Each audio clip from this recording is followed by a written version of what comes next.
Check out Rush Collectibles' awesome horror figures, including the first and only Winnie the Pooh Blood and Honey 2 figures. For more information, go to rushfigures.com. Remember, in the course of discussing movies, the host will spoil plots. You've been warned.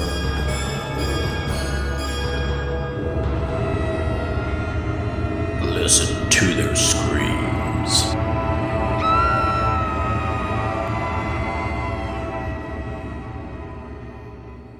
You don't really know much about Halloween. You thought no further than the strange custom of having your children wear masks and go out begging for candy. It was the start of the year in our old Celtic lands, and we'd be waiting in our houses of wattles and clay. The barriers would be down, you see, between the real and the unreal. And the dead might be looking in to sit by our fires of turf. Halloween. The festival of Samhain. The last great one took place 3,000 years ago when the hills ran red with the blood of animals and children. Sacrifices is a part of our world, our craft. Witchcraft. To us, it was a way of controlling our environment. It's not so different now. It's time again. In the end, we don't decide these things, you know. The planets do.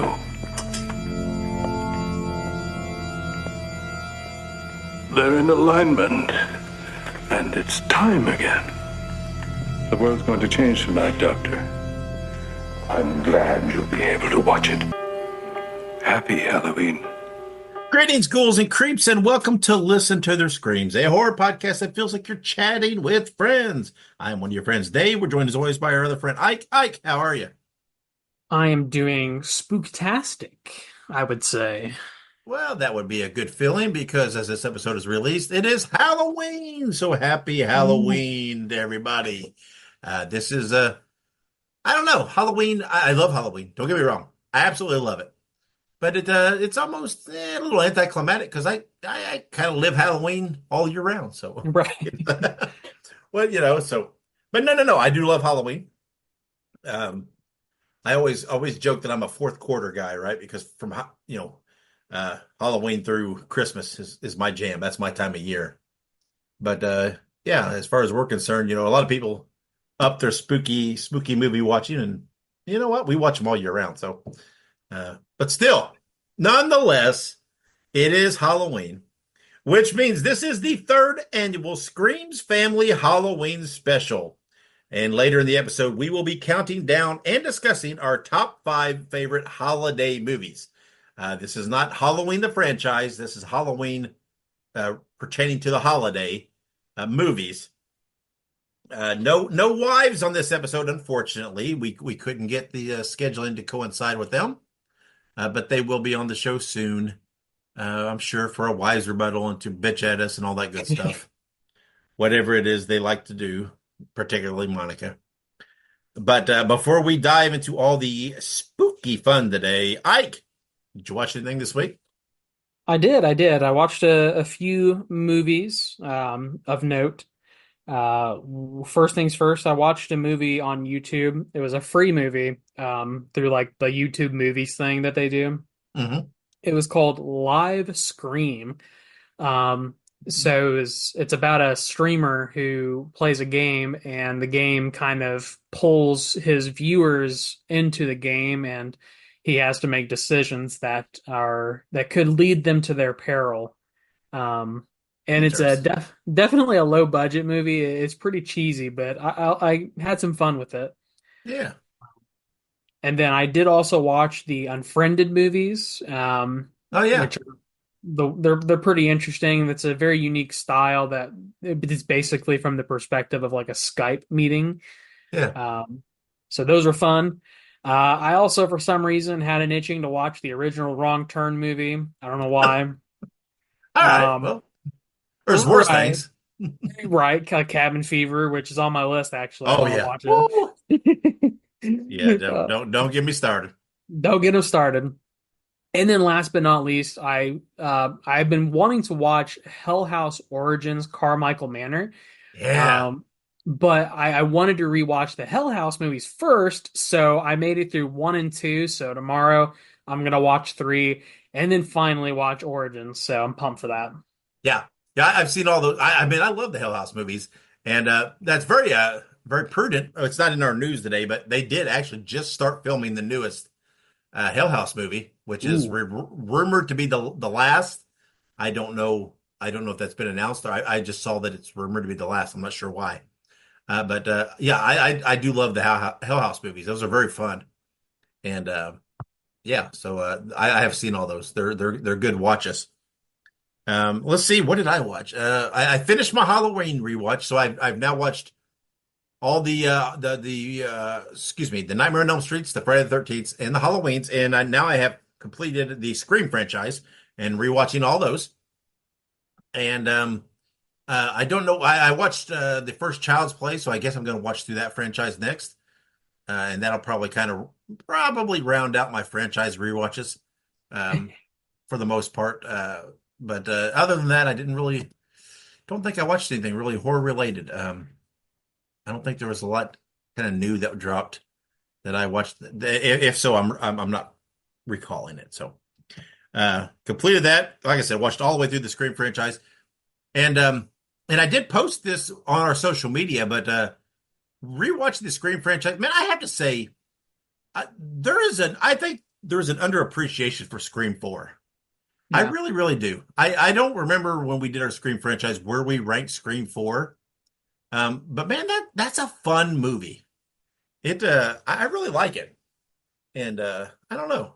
But I had kind of, Scream fever there because there's lots of talks about the new Scream movie. We do have a bit of news coming in the news section coming up. But before That we we do. That's right. But before we get there, we've got lots to talk about, some of it Halloween related. So here we go. Order up! Here's one house special cheesy slasher. Enjoy.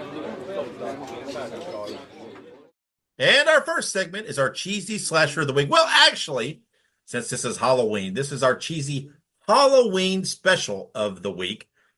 And today we present to you the Halloween that almost wasn't. This was originally aired on October 28, 1979 on ABC. And it is described as upset by rumors that Halloween may end. Dracula calls his mild-mannered monsters together and delivers the ultimatum. Either regain their frightening image or leave his Transylvania castle forever.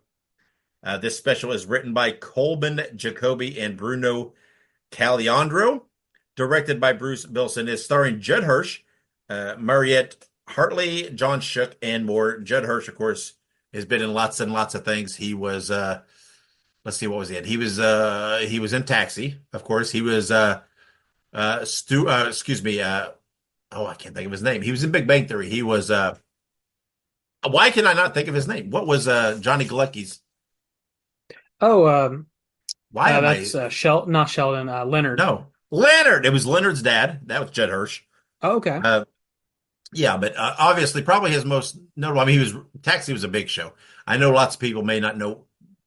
Younger guys may not be familiar with Taxi. It was a huge show, and it was a very, very good show. I mean, it had Judd Hirsch, Tony Danza, uh, just lots of people in it. God, I'm shooting blanks on names here. Andy Kaufman was in it. My God, what's the guy from Back to the Future that played the Doctor? Um, Christopher Lloyd. Christopher. Like God, I don't know why I'm shooting such blanks today on names. Yeah, It all these happens. people were in Taxi. Taxi was a great show. Anyway, but yeah, was it Judd Hirsch was in this special, and this special did air every year on the Disney Channel from 1983 to 1996. It is cheesy, but it's fun. It's kind of a very family friendly type thing, and it did have a limited VHS release under the name "The Night Dracula Saved the World." So anyway, I'm pretty sure this is available. I think it's on YouTube. It's very easily, readily available. It is cheesy. It's a TV special for the family.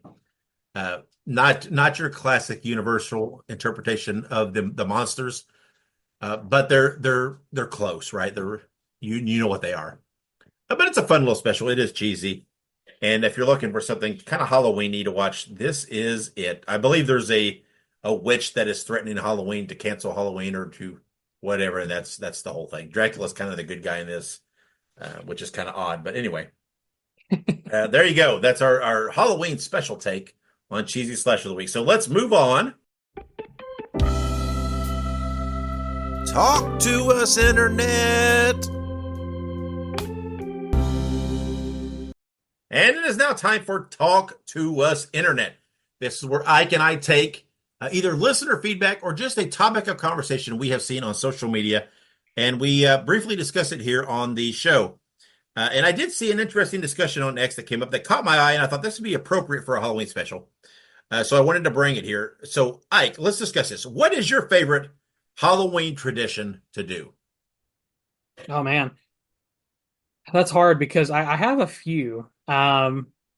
Obviously, and I don't know how much of a tradition it is because we do it every year and we do it all the time. But we watch a lot of movies. That's obviously a huge one. We watch a lot of scary movies. There are obviously certain movies that we watch around this time. Your Halloween, your Trick or Treats, and there's a lot of like Disney movies like Halloween Town, Hocus Pocus, and so forth that we watch.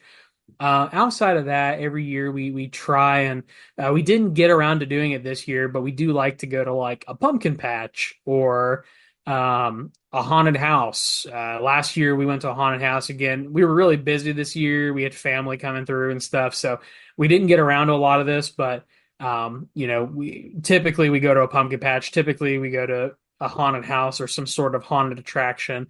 And we also typically we make some kind of baked good around this time. For people out there who don't know, I love to bake. So I'm a man of many talents. I love to There you bake. go. And I like to make Regular. cookies. Regular fucking Renaissance man. There you go. But yeah, I'm actually going to bake something this week. I'm not totally sure, but like I would love to make some pumpkin cookies, like chocolate chip pumpkin cookies. You picking up what I'm putting down? Yeah, those are delicious. I do love those. Yeah. It's again, like I said, we obviously you and I, we watch. I mean, we watch horror movies all year round. I mean, part of it for the show, but even if we weren't doing the show, it would still be what we do as kind of horror junkies. But there are certain things that I do around Halloween that I don't. Like I said, these franchise rewatches, right? I watch all these franchises straight through. Whereas the rest of the year, I wouldn't do that so much as just watch, particular movies from the franchise, my favorites. And they're, like you said, certain movies like the Hocus Pocus or whatever and some other things that I only watch this time of year. I really wouldn't rewatch them otherwise, probably for the rest of the year. I do love the whole candy aspect, right? I love sweets, right? I love candy. Oh yeah. And I'm a junkie for candy, so I do love. I'm a sucker for the novelty stuff, right? Even even if it's a standard candy that you get otherwise, but that it's in a Halloween shape or a Halloween box or whatever. I love that, right? Like I love the Reese's Pumpkins, and I love just any of that kind of stuff where they just do that weird. I'm a sucker for that, not only for Halloween but even for Christmas. I love that kind of stuff. But probably my favorite Halloween tradition, I love to carve pumpkins. I love or to carve jack-o'-lanterns. And I always try to do something fun with it. There's the part of me that's a traditional as far as jack-o'-lanterns. I like that triangle eyes and the jagged teeth, that traditional jack-o'-lantern. But I try to do something fun. Last year I did the one from Trick or Treat, right? That looked like that. We haven't carved pumpkins yet. We have the pumpkins; they're in there, but we'll be carving them in the next few nights as we record. Right, this is prior to obviously Halloween. And I think I'm going to try to do some kind of ghost face type thing, right? Just the eyes, the nose, the mouth. Very distinctive. Because we have one pumpkin that's kind of oblong tall, and I think that would work well. So I think I'm going to do that this year. By the time you hear this, there probably will be pictures on social media of this jack-o'-lantern already. But that might be probably my favorite tradition, right? I love jack-o'-lanterns. That to me is I don't know, that's just like the symbolic whatever centerpiece of Halloween for me is the jack-o'-lantern. I've always carved jack-o'-lanterns, and I love that, right? I love carving them. I love lighting them up, taking a picture with them, putting them on the porch. And then I'm not the kind of guy that lets them sit out there till they rot and decompose. I throw them out pretty much right after Halloween because a little OCD. I don't want a disgusting decomposed pumpkin on my porch. But That's fair. yeah, but I love with holidays. I love so much about it. Right, the smells, the colors, this, and it triggers nostalgia for me. Right, triggers these emotions and these feelings that I love to be able to tap into. And all these things do that, right? If I just going to a store and seeing, the Halloween candy displays triggers it for me. And, carving a jack-o'-lantern or watching certain movies or certain specials.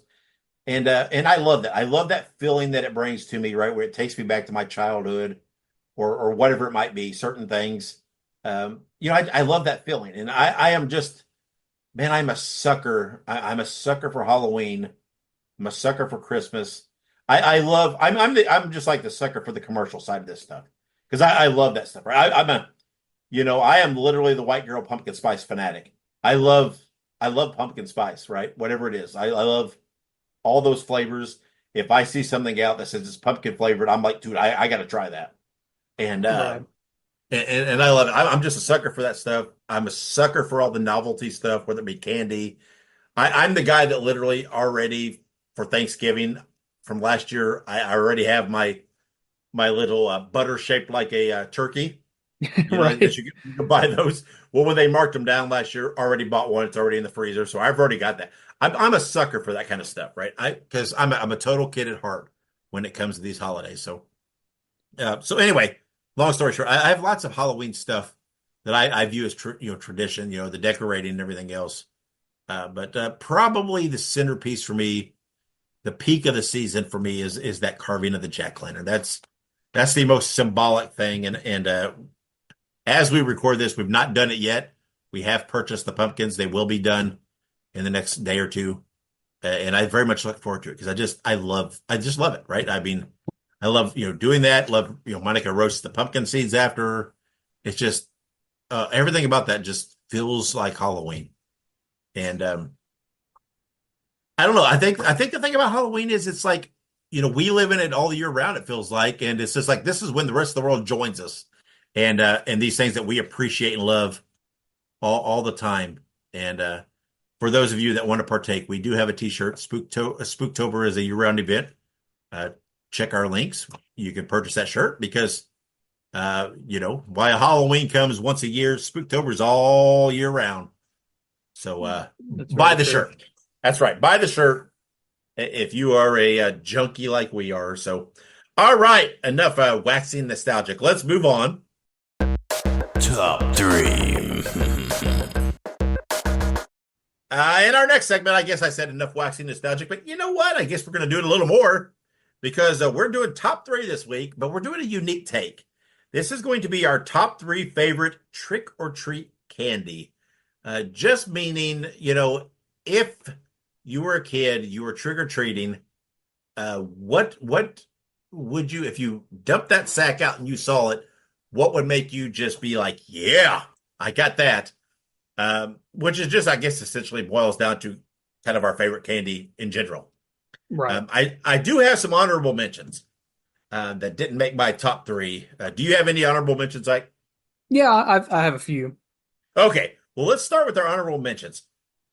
And first of all, a couple of my honorable mentions are M&M's and Reese's Pieces. I absolutely love both. M&M's, pretty much any carnation I like. I do love peanut M&M's. I love plain M&M's. But I'm absolutely in heaven with Reese's Pieces. Anybody that knows me knows that I love peanut butter and chocolate in that combination. Spoiler alert for my top 3. But anyway, I do love Reese's Pieces. But I kind of clump those and M&M's in together. So those are kind of my honorable mention. And my other honorable mention is a divisive candy. It is candy corn. I know people either hate it or they love it. I love candy corn, but I can only take it in moderation because candy corn is just pretty much pure sugar. And there's only so much of it I can eat before I'm like, whoo, I got to take a break. But I love candy corn and all those versions of it, right? The candy, the little pumpkins and all that stuff. I like it. I know people complain about it being like waxy. I don't get any of that. I just none of that. I don't know. That's weird to me. Um, and now I know candy corn's very sweet, and it's like I said, it's almost like it tastes like pure sugar. But I love candy corn, and part of that I guess is nostalgia because candy corn to me is that's fall, that's Halloween. Um, but yeah, again, I'm a sucker for candy. So Ike, what are your honorable mentions? Yeah. I will say that I do like candy corn. I don't. I do agree that I think it's overhated. I think that people who hate on it they just want to hate on it. It's the Nickelback of candy. And like, bro, it's not that deep. It's just candy. Yeah. But anywho, I do like candy corn. Honorable mention for me. I do really like the caramel apple suckers. I'm not sure if you've ever Oh, seen those. yes. Okay, here's the thing. You know what? I forgot about those. Those probably would have made my top three because we get those every year. I fucking will just plow through a bag of those. Those are the best things like ever. I freaking love those things because man, it's like you hit them and there's that caramel feel. Oh, it's so good. And then you hit that sour apple. Oh, those are the best. I totally forgot about those, but oh yes, I love those things. Those are like one of Well, the best creations of all time. they really are, and like they actually have like a sampler pack, and it's like the red juicy apple, it's golden Ah, delicious, and the green apple. So we got a bag of those this year, and man, they are so good. Um, so yeah, that's an honorable mention. It almost made my top three, but I'll be real with you, I'm a chocolate guy, so all of my top three have some sort of chocolate involved. yeah, me too. Um, I do like fruit candies and like your candy corns and stuff like that. But and this is another controversial one that I actually really enjoyed as a kid. I really enjoyed dots, getting those. Yeah, Um, like and like I don't know, I love dots, and I haven't had them forever. And we were talking about, you were like, hey, because you sent over the notes and I read through them, and I was like, oh man, top three candies. And so I started reminiscing and looking at different candy brands. I'm like, oh, I fucking love dots, and I haven't had them in forever. But anyways, that's an honorable mention. And I do have one other honorable mention that I really, really, really like Twix, but it did oh not yeah, make my top three.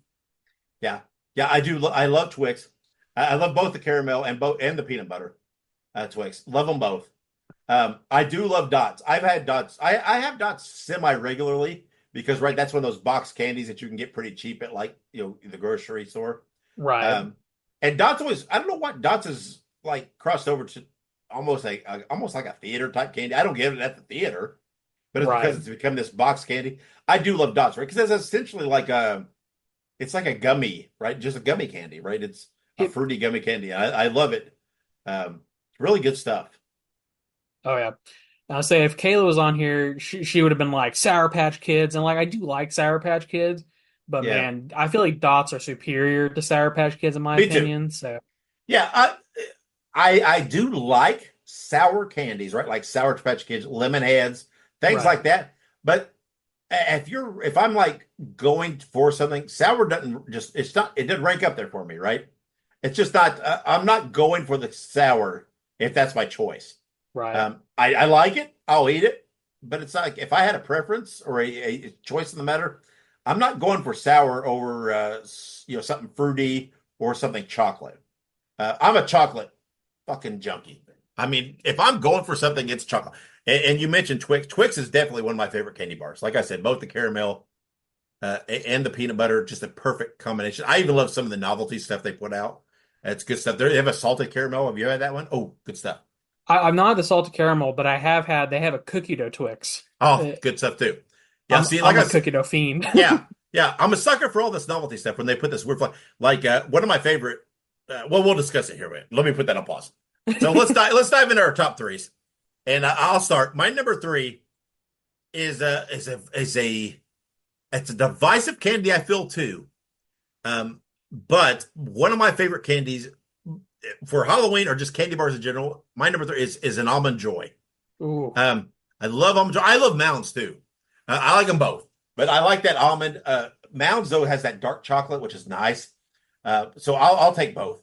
But I love almond joy because I love coconut, right? And I know that's very divisive. People love or hate coconut. I like coconut, right? I like coconut stuff. I will eat just coconut meat or whatever you call it from a coconut broke. I ate that as a kid, right? We would break up a coconut and I would eat it. I love coconut water. I love all that. But almond joys are they're fucking delicious, as are mounds. yeah. And when we get like an assorted bag of the mini candies or whatever else, it is literally, it's like a fight to get the almond joys because I love those. Definitely one of my favorite Halloween candies, just and absolutely one of my favorite candy bars, just overall. And I'm guessing by your reaction, that you like the almond joys as well. Oh man, I don't know whose idea it was to have two fat guys talk about candy before they had Yeah, dinner. But yeah, Jesus Christ, I love almond joys. I love mounds. Now, I completely forgot about those. I don't think it would crack my top three because my top three is pretty solid. But oh, I could demolish a bag of almond joys. Like that would be so bad for my calorie deficit. But oh my God, I love coconut. I love almond joys. I love the me too. almond. Oh my God, it's Me so too. good. Yeah, absolutely. I mean, it is literally, it's just such a good combination, right? You throw that almond in there, it's nice, get that crunch. But I do love mounds because I love dark chocolate. Right. And so there's something to be said for mounds. But man, just it's such, and I know it's one of those you either love it or you hate it. And I love it. I think it's a great, great candy bar. Would be definitely one of those that if I was trick or treating, I would love to get in my bag. So Oh let's yeah. move on. Ike, what is your number three favorite trick or treat candy? My number three favorite is a classic. It is a Snickers bar. Oh yeah, I love Snickers. I would say that this ranks up there with my favorite candy bars. There are some other like I would say that there's like certain candy bars like your Milky Ways, your Three Musketeers, your Snickers. Those are like though I mean this in like a good way, but those are like the most common run-of-the-mill candy bars. But like for hmm me, Snicker is so good. I yep. love the caramel, I love the nougat, the chocolate, the peanuts. It's just so good. And then as a candy bar in general, they have like peanut butter Snicker, they have Oh almond Snicker, they have cashew. I mean, they have all these different types of Snicker yeah, bars. yeah. And like you said, these candy companies, they know how to keep me fat because they always come up with Right. such good variety. But That's what do right. you? I'm assuming that you also like Snicker bars. I do. Spoiler alert, or I guess not a spoiler alert. That is just moving on. That is my number two favorite candy is Oh, a there you go. Snickers. Yeah. So and you mentioned it, right? I love Three Musketeers. I love Milky Way. I love Mars Bar. I love all those. But to me, if you're taking those that group of because they're all I don't know, they all seem very similar to me or whatever you might call it.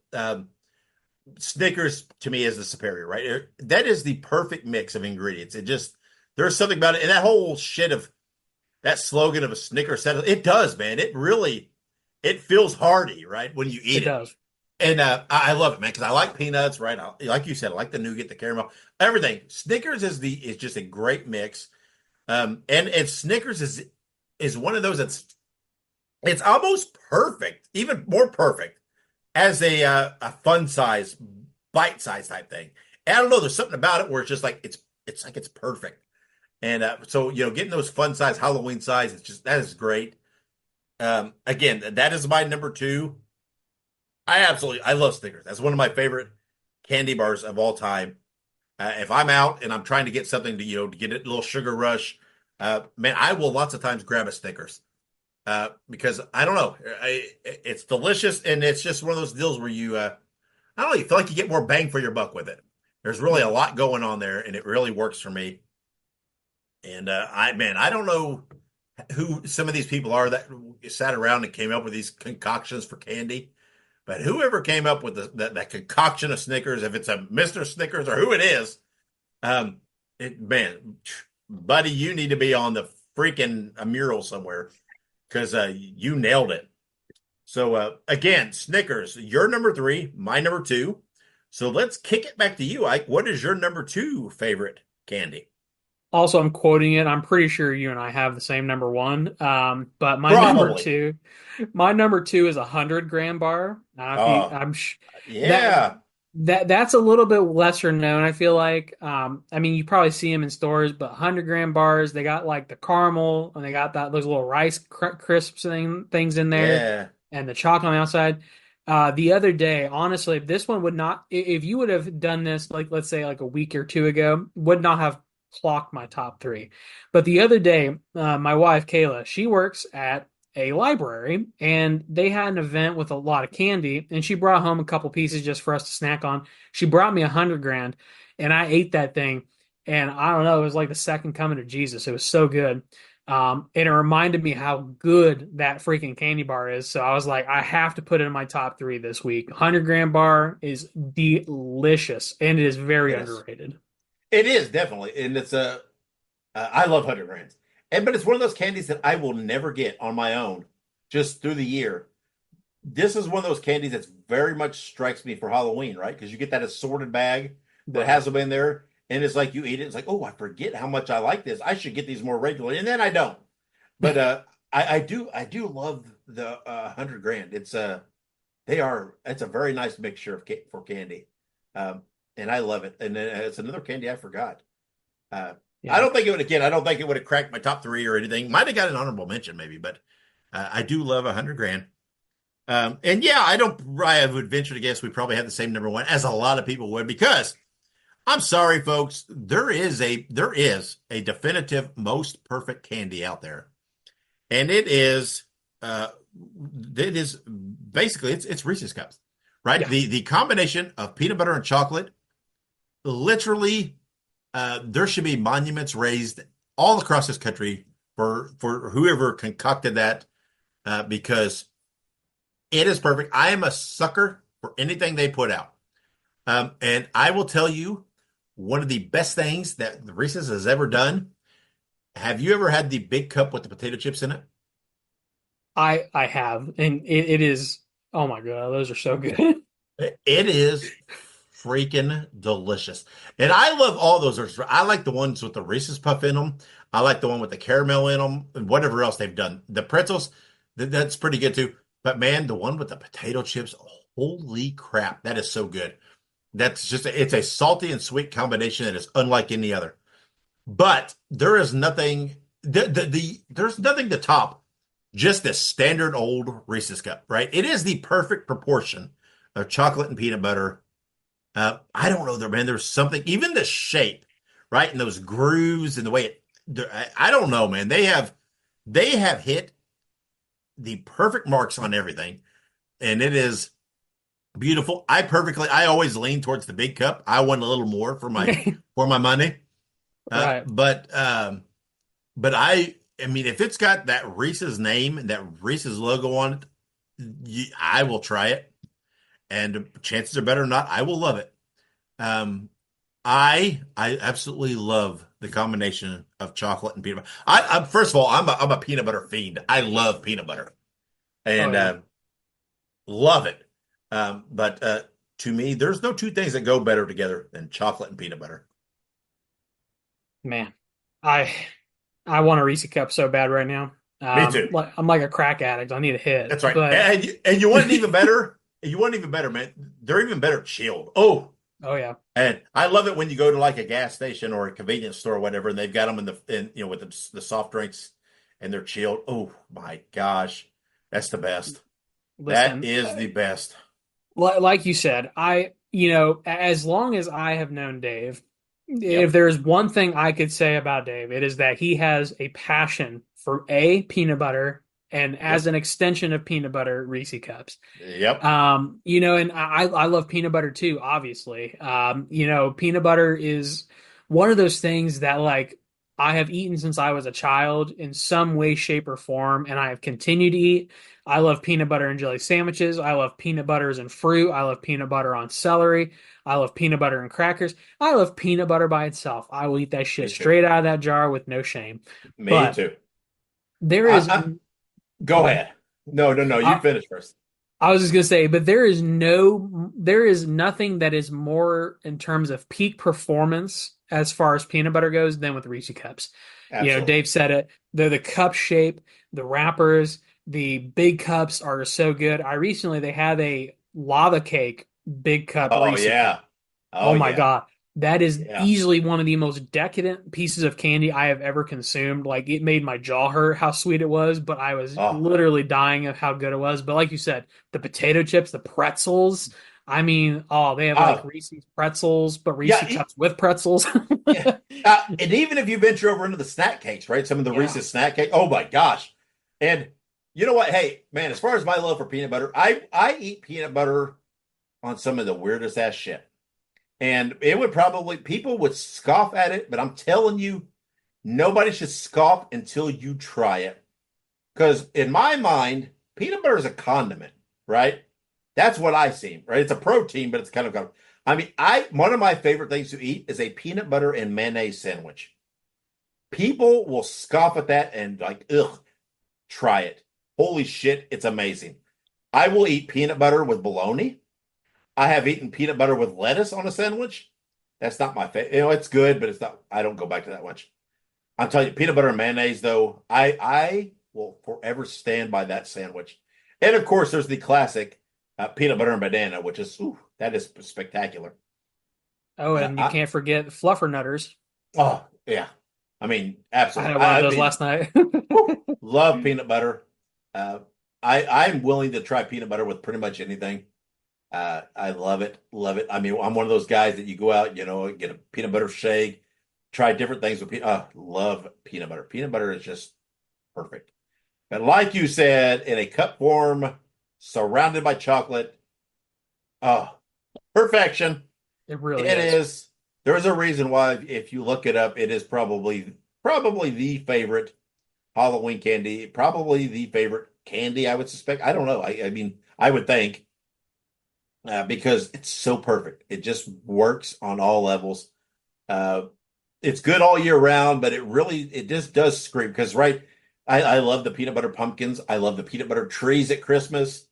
Um, I love that they lean into the holidays. They lean into and other candies do it also, but with Reese's it just works, right? Because it's Well, nice.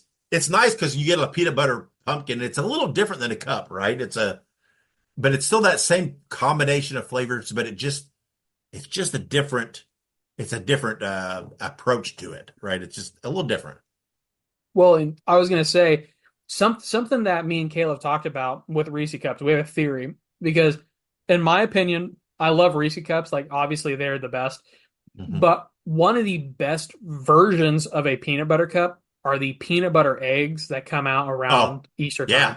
Oh, yeah. I I think that shape outdoes the flavor of all other shapes, and I am convinced it is because the proportions of peanut butter to chocolate. It is slightly more peanut butter than chocolate with the eggs, I feel like, just because of how oblong it is. And I just feel like it works better. I'm not Yeah. sure about that. I could just be a nut job, but absolutely the eggs are the best in my opinion. Yeah. I mean, I love them all. I mean, dude, I love when you get the little extra peanut, well, I don't know, all those different things they do, right? With the peanut butter on top, with the little extra peanut butter. And they do all kinds of things now with Reese's, right? They're all good. And, but you can't top the original. You And, can. we got to move on because I am getting hungry. I know, And, me too. My stomach's over growling. I oh, haven't had dinner yeah, yet. me neither. That And, was a little bad idea. yeah, this is killing me. This was not probably the wisest idea for a top three for us. So let's take a break so that maybe we can catch our breath and clear our mind. And I don't know, man, wipe the saliva off our chins or whatever. But when we come back, we will have news, birthdays, and all that good stuff. So stick around. Make sure you subscribe to listen to their screams on your favorite podcast platform. Also, make sure you look us up on social media. We're on Facebook, Twitter, Instagram, Letterboxd, TikTok, and Slasher. All you have to do is look up Listen to Screams. That is Listen, the number 2 in Screams, and you can find us there. Also, make sure you go and buy yourself a Listen to Their Screams t-shirt. You can find all of our shirts at tinyurl.com/Screams Shirts. Spread the news. Spread the news. Spread Spreading the news. And welcome back with the news. All right, starting us off strong, our favorite clown, Art, has some news for us. Yeah. Terrifier 3 crossed $50 million box office worldwide, which makes it the highest grossing unrated film of all time. This should surprise no one that Terrifier 3 is just absolutely blowing itself out of the water compared to its predecessors. Terrifier 3 is continuing to form extraordinarily well, and I expect that it will continue to perform extraordinarily well. Yeah, it's just, man, I'm not surprised by this at all, but it's so, I don't know, it's so cool. It's like almost vindication, right? It's almost like for all of us, whether you're super into the Terrifiers, just as a horror fan, it's almost like you have to see something like this and you just have to feel like, yeah, right, vindicated, right? It's like this is one of our horror films, the top grossing, unrated film of all time, doing so well, and it's just, man, it's so cool to see something like this. You double down on the fact that I'm just a huge fan of the franchise. That just makes it that much cooler. It's exciting. It's exciting. I'm so happy for all those guys associated with it.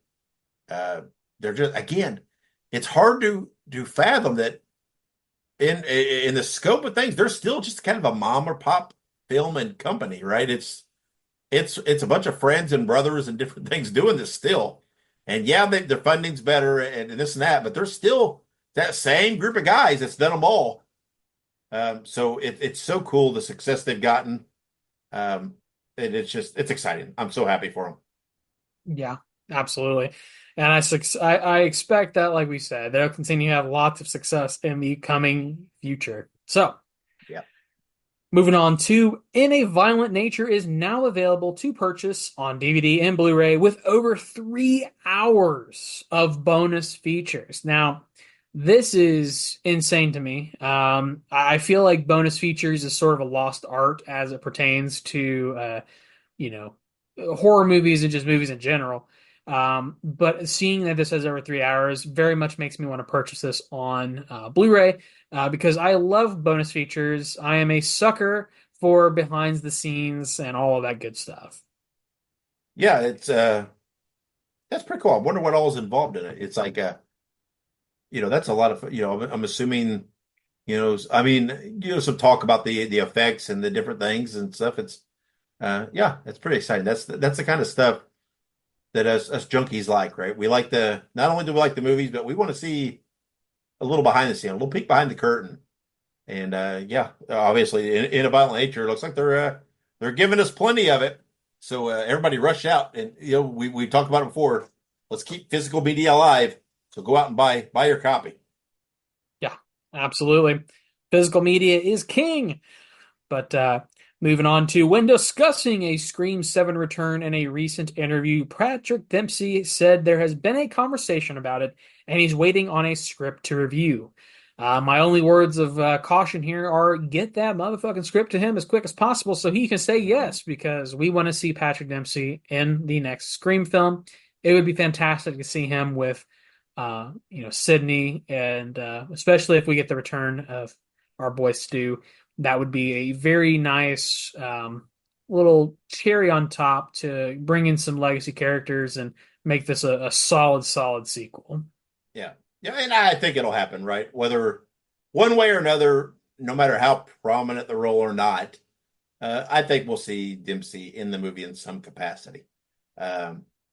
If the script was strong enough to get Nev Campbell to say yes and come on board, supposedly Courtney Cox is on board. That's not been announced or anything, but anyway, I think Dempsey, it'll be good enough for him.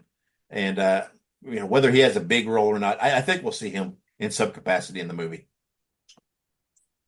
Yeah, absolutely. And if he doesn't, I guess we'll have to find Patrick Dempsey and force him to do Scream 8 or 9 or 10 or whichever next one they make. I kid. But good stuff. So moving on to some upcoming birthdays. November the 2nd, which crazy to think that we are literally on the brink of November. But November 2nd, 1981, Catherine Isabel, known of course for her role in Ginger Snaps, but also as Freddy vs. Jason and Supernatural, another Hmm. alum.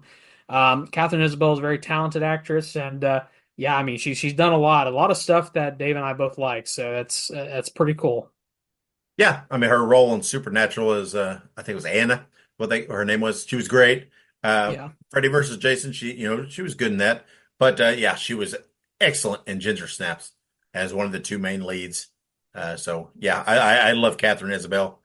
I really think, I really think really wish I guess she would have gotten more opportunity. I would like to see her in more projects. And then I know her career. So what was she was in something recently? I can't remember what it was now. Yeah, Um, she was. as I an don't. aunt. Yeah. Oh, it was Uh, no, it's a Wonderful Knife. Yeah, that's right. Yeah, because I was gonna say it was a Christmas horror movie. Yeah, she was in that as kind of an aunt. So yeah, she's still working and stuff. But I've always been a huge fan of hers and love seeing her in anything. Yeah, absolutely. And I was actually just looking at her IMDb, but she's also in a movie called American Mary from 2012 that's actually really, really good. But she does also have some upcoming projects as well, so she's definitely not out of the game yet for sure. Good, good, good, good. But moving on to November the 3rd, 1946, the man, the myth, the legend, Tom Savini. Of course, he is known for his extensive work in makeup and effects, but he also had a small role in Terrifier 3 as a Yeah, person being interviewed from the mall scene in that film. yeah. But also, he's worked on a shit ton of movies. He worked on some of the Evil Dead stuff. He's worked on other zombie movies. I don't remember which ones, but I know he was on one of them. Didn't he work on the original Friday the 13th, if I'm He remembering he correctly? he did. Yeah, I mean Savini originated so many of the practical effects, and some of his understudies and guys that trained with him have carried on that. So if it's practical effects, Tom Savini has developed so much of that. But yes, he did work on the original Friday the 13th amongst so many others. Just I mean, look him up. It's the laundry list of horror. It is I mean, it's just a list of the classic, and he does have quite a few acting credits to his name as well. But I I love Tom Savini. I mean, such an impact on horror. Yeah. I was going to say, I mean, just from those few things that we could call off the top of our head, I mean, those are still very significant works that have impacted the modern pop culture of horror for sure. Yep, So, absolutely. but happy birthday to him. And Hmm. moving on a few days later to November 3rd, or I should say a few days later and a few years later, November 6th, 1970, Ethan Hawke, known for his roles in Sinister and The Black Phone, as well as The Purge and many, many others. Obviously, Ethan Hawke I would put him in legendary status at this point. I mean, even as like a dramatic actor, he's done a lot of great things. Things like Training Day. But even beyond that, he's done a lot of horror films, and he's done, I would say, pretty considerable films for the genre. And I love Ethan Hawke. If you put him in a movie, I'm most likely gonna watch it. Yeah, absolutely. I mean, if you just take, I mean, Sinister and Black Phone alone for horror, I mean, that's a pretty good one too. Those are two great films. Of course, he's also going to be in the upcoming Black Phone 2, among other things. But yeah, I mean, Ethan Hawke he's great. And anything he's in, just it's like it automatically gives it that next level credibility just for the fact that he's in it. So, Yeah, absolutely. But there you go. We have our birthdays out of the way, so we're going to move on to upcoming movie birthdays or anniversaries, as you may call it. November the 1st, 1985, Nightmare on Elm Street 2, Freddy's Revenge. Of course, this is a decent sequel. I think that this film gets a lot of bad rep for the wrong reasons. But it's a very good movie. I still enjoy the film, and I do watch it every year, of course. I have not done my Nightmare rewatch this year, so that is on the schedule. But yeah, Freddy Part 2 Electric Boogaloo is a very good film, despite what some detractors may say. yeah, I like it. I enjoy it. Mark Patton, I think, is great in it. Despite all the bullshit that he had to put up with. while filming, and that's been discussed. I'm not going to go into it. Just look it up if you must. But it's still, I mean, it's a decent sequel. He did great in it. I think the concept is okay. But yeah, I mean, I think the Nightmare franchise. I don't know. It's weird. It's almost like their sequels. I feel like there's less of like it's a little more consistent through their sequels.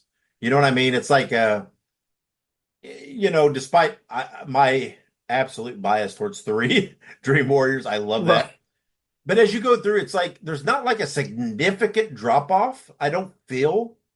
I feel like they're all pretty consistent. It's not like they're none of them are. They're not like they're great, right? It's not like any of them are still on the level of the original, but it's like they're all pretty catchy, original, uh, fresh type looks, and none of them is like you don't feel like the bottom really drops out on any of them, where you can pinpoint one movie where you said, "Oh, yep, that's where the franchise really fell out." I feel like they're all pretty consistent, pretty entertaining for the most part. Maybe more than any other franchise if you go, across the board. Yeah, absolutely. But very good. And like you said, check that out if you haven't watched Nightmare 2. But yeah, it's good stuff. Moving on now to a film from before 1985. November 3rd, 1976. The original Carrie. Of course, this is with Sissy Spacek. Is that the right way to say that? Yep. Hmm. Yeah, so the OG Sissy Spacek Stephen King film. Of course, this is a fantastic interpretation of Stephen King's film Carrie, or I'm sorry, book Carrie. And of course, there's been a few remakes. And as you were probably heard last week, there is going to be a Carrie television show headed up by Mike Flanagan. So all of that started by the OG in '76. Yeah. Yeah, there's been, lots of stuff. It's all good, entertaining, but the original to me is just so great. Such a great interpretation of it. And I love it. It's a great, great movie. Yeah, absolutely. And of course, if you've never seen that film, that should definitely be on your list to watch. Yep, definitely. But moving on to November 4th, 1988, They Live. So it has been a long while since I've seen They Live, but this, of course, is the famous Roddy Piper movie, Hmm. where he wears sunglasses and sees some spooky shit. If I recall correctly, it's a fun, campy time, but that's the best kind of time. I love this movie. This movie's so good.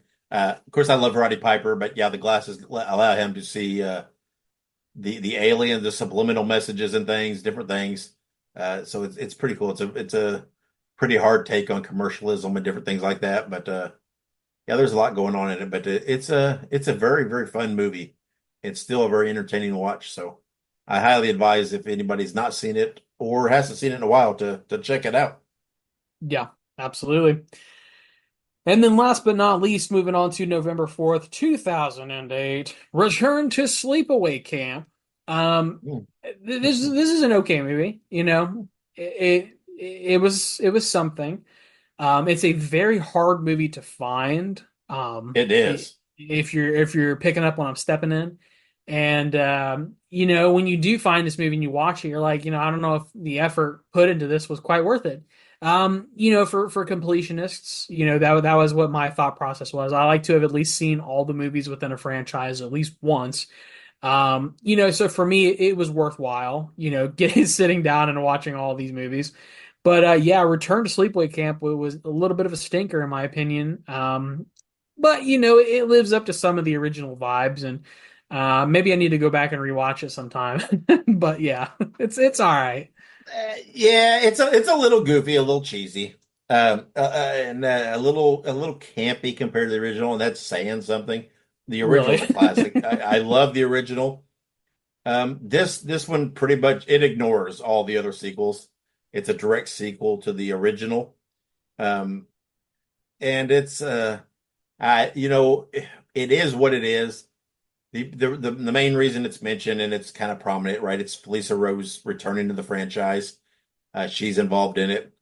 Um, Honestly, I don't know. If you're going to get down to it, I think the other sequels are probably They're not great, but they're probably better films.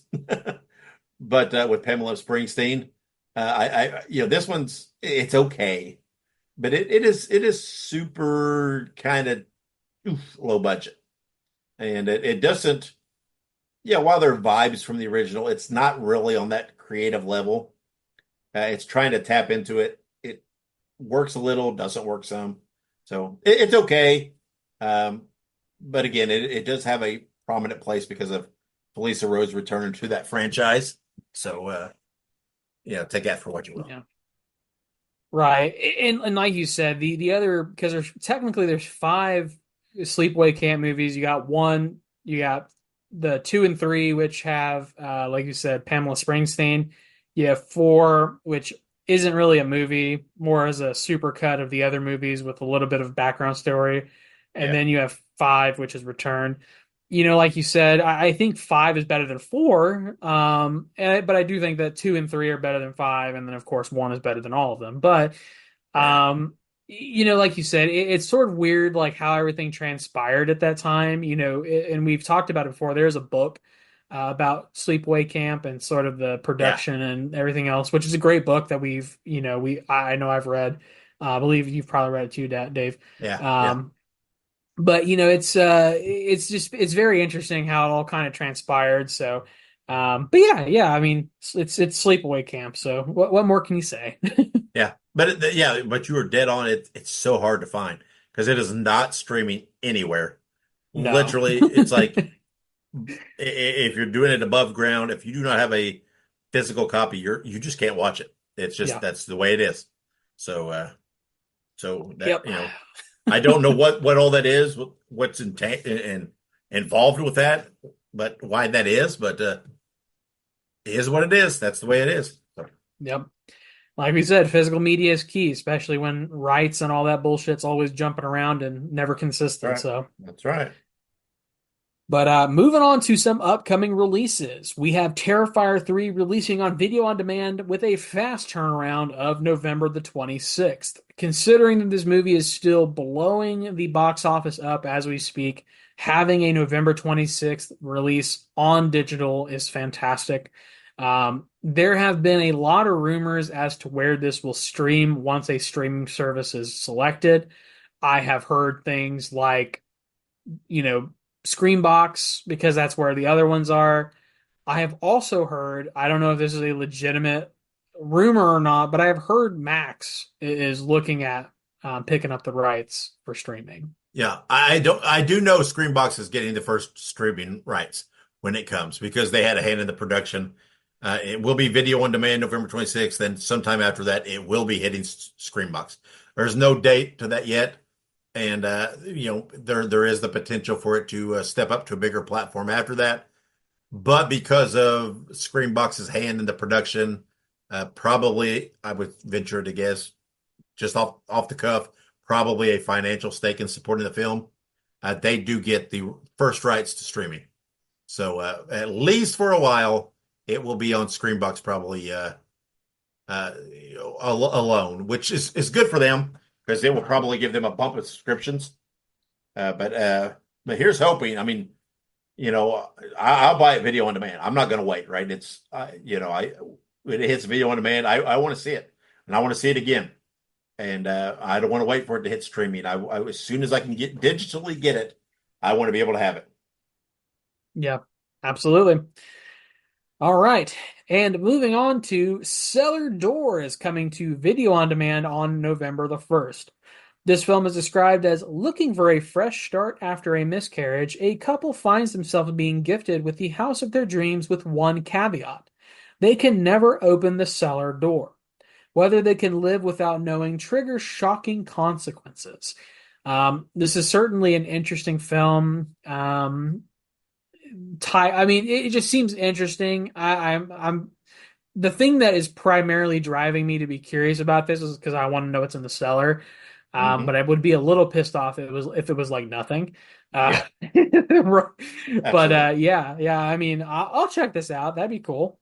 Yeah, me too. And just as a note, anybody out there that would like to gift me a house of my dreams, bitch, I ain't going to that cellar if you want me to. I'm cool with that. So go ahead. Give me that house. I'm good. So Yeah. there you go. You're like, I'll keep that shit sealed up tight. You won't have to worry about it.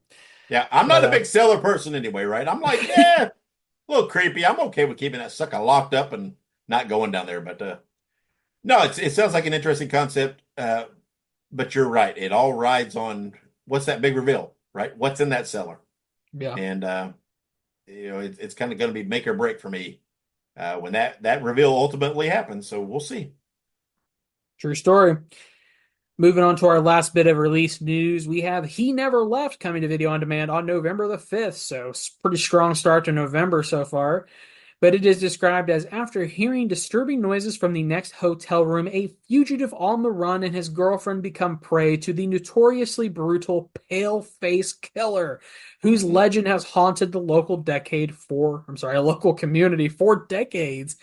Um, yeah, with a name like Paleface Killer, I'm all for that. Now, I am curious if this is like, because in Native American tribes, they sometimes call like white folk the pale face. So I wonder if it's like a Native American killer that kills pale people, or if No, no, this no, is no. It's okay. nothing like that. No, no. It's kind of a mass killer type thing. Yeah. This is very Gotcha. kind of traditional slasher throwback. Looks very cool. It's kind of to me, it gives me that retro vibe, right? That old slasher. There's Michael Myers, right? That kind of deal. Gotcha. Yeah, that's I think to me, I think the Paleface Killer is more a play on like the white Michael Myers mask because it's a little Gotcha. reminiscent of that from the drawing, the picture. I see there is a picture, I think a poster depiction of the killer out there if people want to look it up. But it does. It looks pretty cool. You're right. It seems to me like a very kind of old schooly slasher type film. So that's I mean that's my bread and butter. I'm excited. Yeah, I just pulled up a picture, and that's a pretty spooky looking mask, I gotta say. Uh-huh. Uh-huh. So yeah, I'll have to check that out. I like you said, I'm always down for a good slasher movie.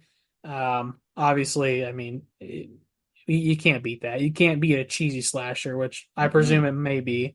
But all right. Well, there you have it. Now is the perfect time to say, if you haven't already, follow us on social media. That way you don't have to wait until the podcast to check out our news, birthdays, anniversaries, and upcoming releases.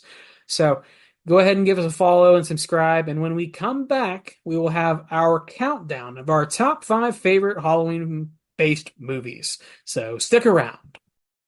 This is Wrestling Nostalgia, the podcast that dives into wrestling history. Hey, wrestling fans, I'm Dave Dynasty, and if you enjoy podcasts that are knowledgeable and history-driven, then Wrestling Nostalgia is for you. With great guests and fun interviews, there are over 200 episodes in our archives. We chat with several first-time guests and often cover topics not discussed on other podcasts. Look up Wrestling Nostalgia on your favorite podcast platform and visit all of our links at linktr.ee/wrestlepod. That is linktr.ee/RASSLEPOD. And remember, wherever you go, whatever you do, be good, be safe, and keep on growing. And welcome back to Listen to Their Screams. This is time. This is the segment where we typically do a review, but not this episode. Since this is our Halloween special, we are doing our top 5 favorite Halloween holiday-based movies. These movies are horror movies that center around the holiday itself of Halloween in some capacity. Whether it takes place at the holiday, whether the theme of the movie is the holiday, something in that genre. So this is our top 5 countdown. So Ike, why don't you hit us and start us off with number 5? Absolutely. So we're starting off with our good friend Matt Sampier's masterpiece. We are talking about Creeping Death from 2024. You can stream this on Screambox. Of course, this is written and directed by Matt Sampier, and it is described as Tim's mother has brain cancer, but his friends steal a mysterious sack, unleashing a spirit on Halloween night. We have a full review of this, plus an interview with Matt himself in our archives. Now, Dave and I have talked about this movie a lot, in fact, and we have a full review. We both love this movie, and one of the reasons we love this movie is the feels, the Halloween feels. it is so spectacularly fall in this film. And that works so well with Halloween movies, but very specifically this film, it has a very nice ambience and it has a very nice theme and feel and vibe. And beyond just the very cool concept of the film and some of the fun, cheesy stuff that happens, it feels like a Halloween movie. A lot of times, these films don't give you that feeling because they're filmed during the summer, and the people who decided to do that didn't really care or really think about it. But this film does it completely differently, which is why we love it. Absolutely. It's a great, great movie. Matt nailed it with this movie. Again, we're not going to go too deep into it because we have a full review. We do have our interview with Matt where we talk to him about making the movie and whatnot.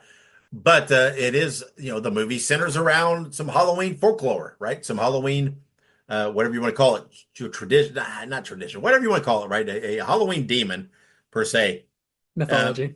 Mythology. There you go. That's the word I was trying to think of. So, but like you said, not only that, but it does it just gives you that feel of fall and of Halloween. Just everything about it, the way it's shot, the settings, just everything. It just nails it. So go check it out. Again, like you said, it is on Screenbox, and that came in as our number 5 favorite Halloween holiday-based movie. Again, I believe this is the newest movie on our list. It is. So well done, Matt. I can't just sing the praises of this movie enough. So good, Yeah. Especially this time of year. So moving on, our number 4 favorite Halloween holiday-based movie is from 2000, Ginger Snaps. You can watch the movie on Shudder. The movie was written by John Fawcett and Karen Walton, directed by John Fawcett, and is described as two death-obsessed sisters must deal with the consequences when one of them is bitten by a werewolf. This does star the birthday girl that we talked about earlier, Catherine Isabel, in it, as well as Emily Perkins in the other sister. This was one of those movies that I absolutely fell in love with. I told Ike, you got to watch this movie. He watched it, absolutely loved it. So much going on in this movie. It does take place around Halloween. It is such a fresh, original take on werewolves. There is a great take from the female perspective as well, right? There's a lot of underlying whatever you want to call it. I don't know how to say it because I'm not female. There's a lot of underlying whatever. I don't know what I'm gonna say. There's a lot to say there about females and what some of the stuff they deal with in life, both physically, etc. Yeah.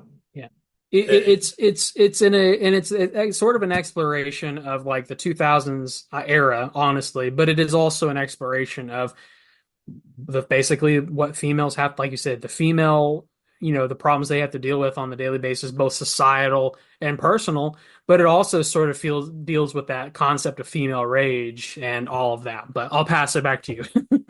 Yeah, and it's a lot of it. They're representing with the werewolf, right? The werewolf side of it, right? That's a representation of some of these things. The movie's very clever, very well done. Isabel and Perkins are great in their roles. Absolutely knocked it out of the park. The movie it's just great, right? It's not like your typical werewolf movie. It's so clever, it's so fresh, and it's super original. And it is such a enjoyable watch. It does have like I said, a great underlying message to it. But it's just such a great movie. It's such an underappreciated movie, Ike. Yeah, it really is. And this was one that, like you said, I had never personally seen myself. And you were like, hey, you need to watch this movie. And I was like, yeah, I'll get around to it. And I did. And I was like, wow, I truly have been missing out. Now the sequels, the second one is really good in my opinion, but the third one is a little weird. Yeah. But the Ginger Snaps, it is certainly an underappreciated movie from that era. And it, like you said, it definitely touches on things that I feel like really resonate with women. And, my wife watched it and she greatly appreciated the film. She's like, I see what you're saying. It's a really good movie. It's genuinely good. And it touches on that societal perspective that, with the shit that women have to deal with, unfortunately. And It's a very good movie. It's both, has that sort of underlying social commentary, but it's also a genuinely good horror movie. The body horror that is involved with that is top notch. One of my favorite genres of horror is body horror, the transfiguration and the just, the disembodiment of humans is such a weird concept, and it's so gross and scary, and it's just, oh, so good. Chef's kiss all around. Absolutely. Such a great movie. Like you said, the sequel is part two. It's all right. It's not too bad. It's pretty decent. Third one is they tried something different. Didn't work for me. Right. But none of them touched the first one. So let's move on. Ike, go ahead and hit us with that number three. I'll hit you with the number three. We have Terrifier 2 from Mhm. 2022. You could, of course, watch this film on Screenbox, but this is, of course, written and directed by our friend Damien Leone, and it is described as, after being resurrected by a sinister entity, Art the Clown returns to Miles County. We, of course, have a full review of this film in our archives, and this was our favorite freaking horror movie of 2022. Now, I cannot begin to tell you how much we love this movie. And I'm not going to spend a lot of time on this simply because we have talked this movie to death on this podcast. Yep. You can pull up any episode and we will at least talk about this film for 5 minutes or more. Not only that, Terrifier 2, it is an iconic film that Damien Leone will forever be known as.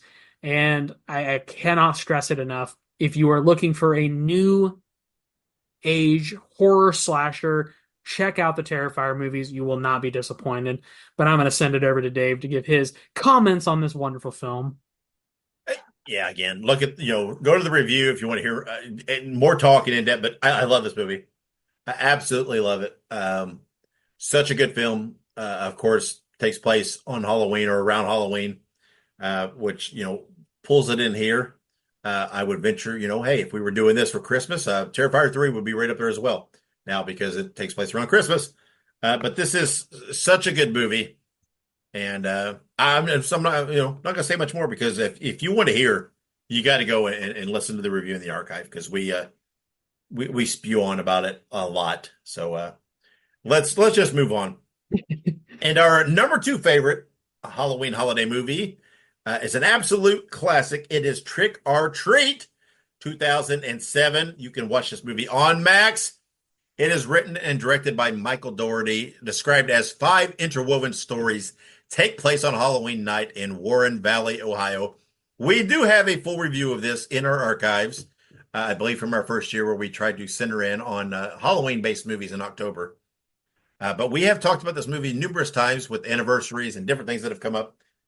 Trick or Treat is one of the best episodic, or whatever I'm trying to say, right? Where there were segments.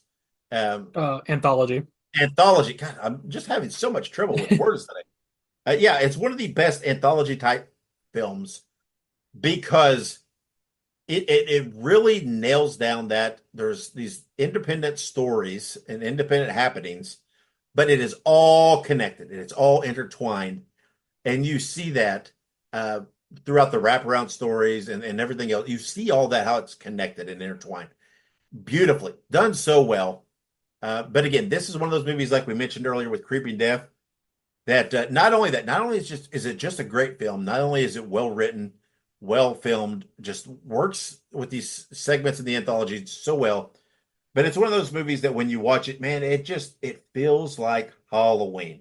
Everything about it, right? There's trick or treating, there's a Halloween party, there's and everything else. But not only that, but just the cherry on top of the sundae is Michael Dougherty created one of the most iconic horror characters, per se, one of the most iconic Halloween characters in Sam ever. This character is just perfect, right? He's so great in every way, and he's perfect for horror movies, but he's perfect for Halloween, right? Because this is the guy that he's defending the rules of Halloween. That's essentially his objective. And that's such a cool take. But everything about him, right, it's classic. The look and the approach, the behavior, just everything. He nailed this character.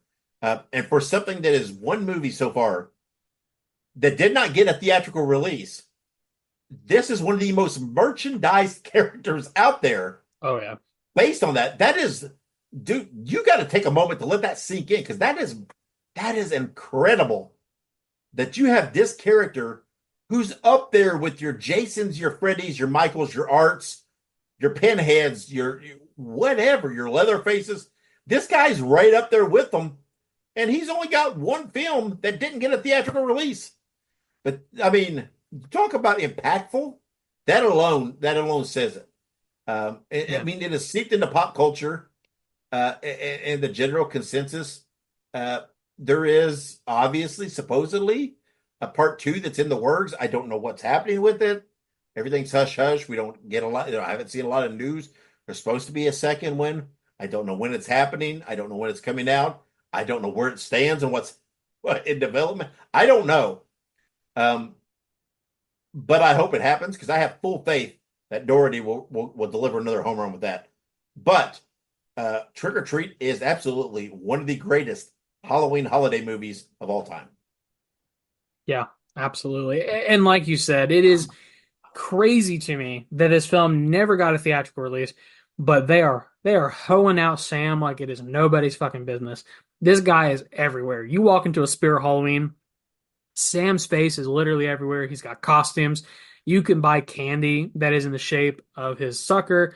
I mean, there's literally like a billion different things that you can buy that are trick or treat related, and it is just crazy to me. And like you said, it has never graced a theater screen as an official release. Now, I have a strong feeling that if it hasn't already been planned, we will probably get some theater screenings before the second one comes out. But like you said, I mean, Trick or Treat 2 is I don't know, I keep using this phrase, but truly Trick or Treat is lightning in a bottle.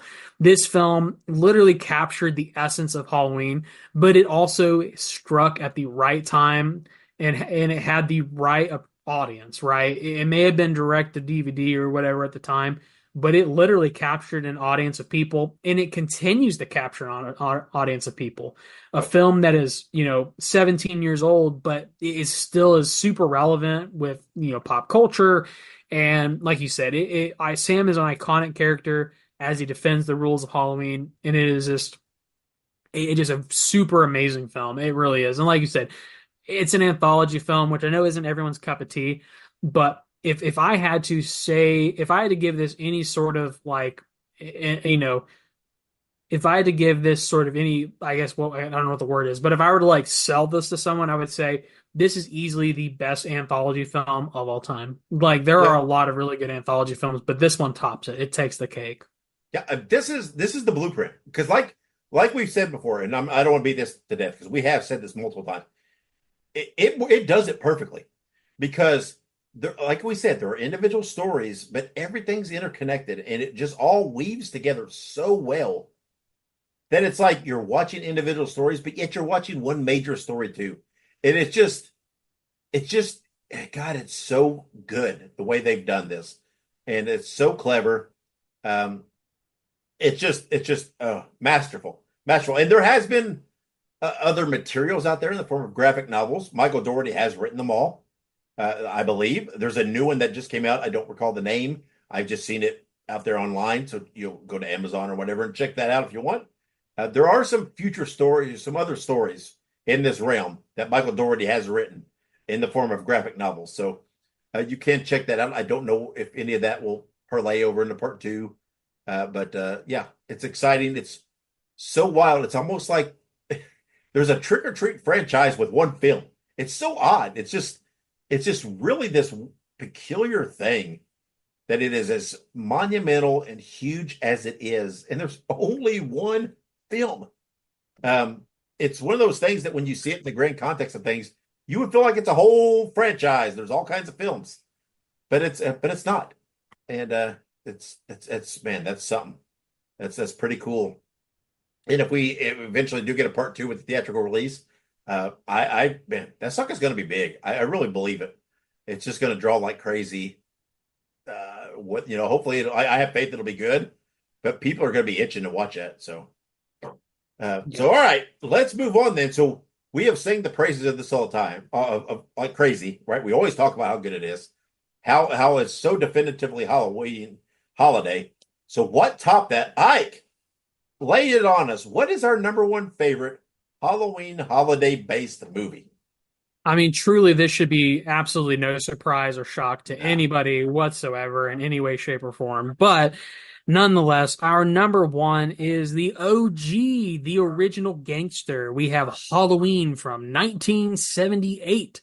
Now, of course, if you wanted to watch this, you could probably stream this anywhere, buy it anywhere, but primarily it's on Shudder.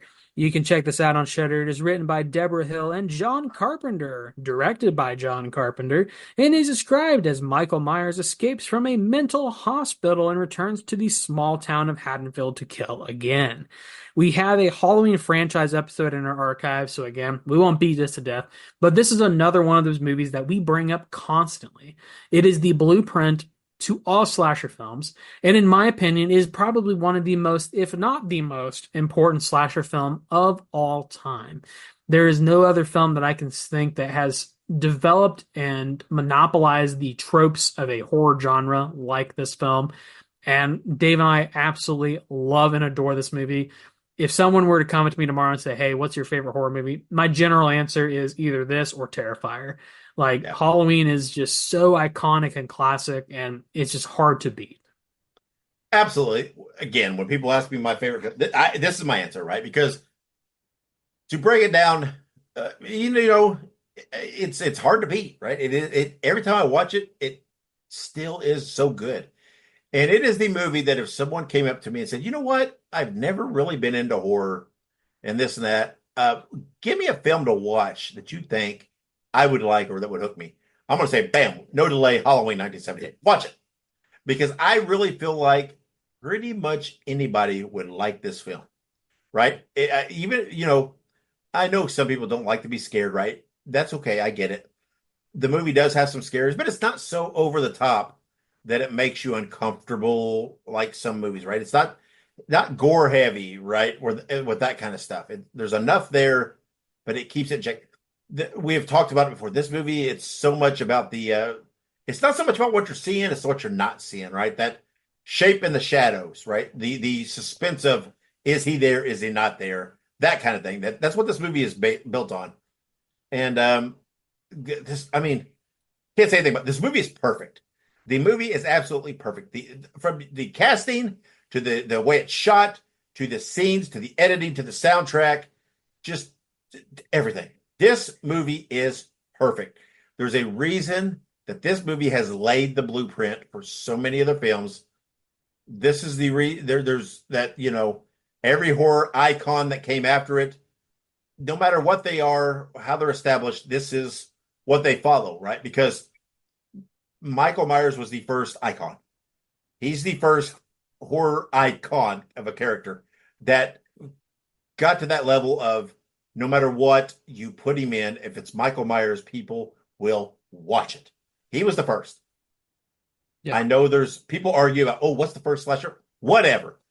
Michael Myers is the first icon. Now, I know you know what? People argue this and that. And they might want no, Michael Myers is the first horror icon. He's the first that people will turn out to see him, that are obsessed with him.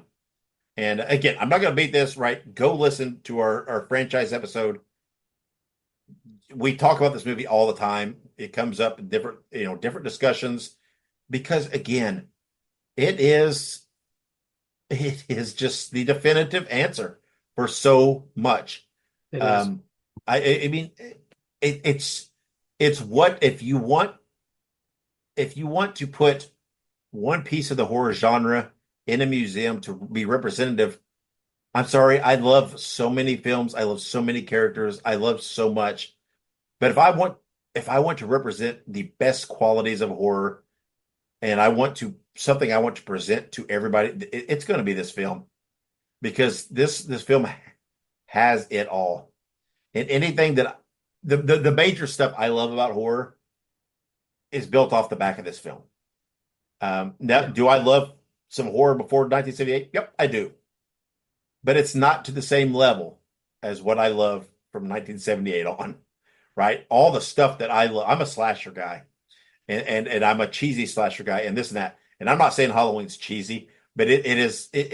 developed some of those tropes that became cheesy and became a little, at some point in time, overdone, whatever you want to call it. But this is what established all the things I love. And when I pick out my favorite movies and my comfort horror movies, you can trace them all back to they're relatable to this movie in some way. There's parallels. Yeah. I mean, even the Terrifiers, which I love, there's parallels, right? There's parallels. Besides the obvious silent killer, right? There's parallels. So,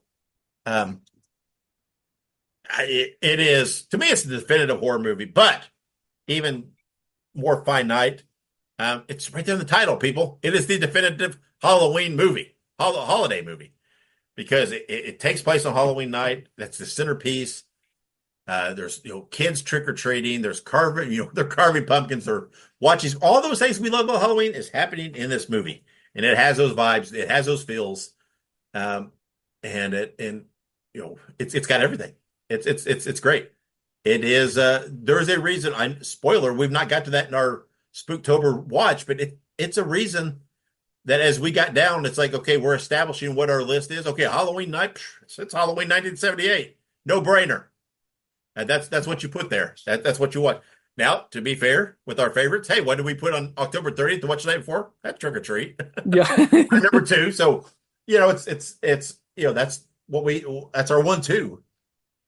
But I'm sorry, Halloween 1978 it's on a level of its own.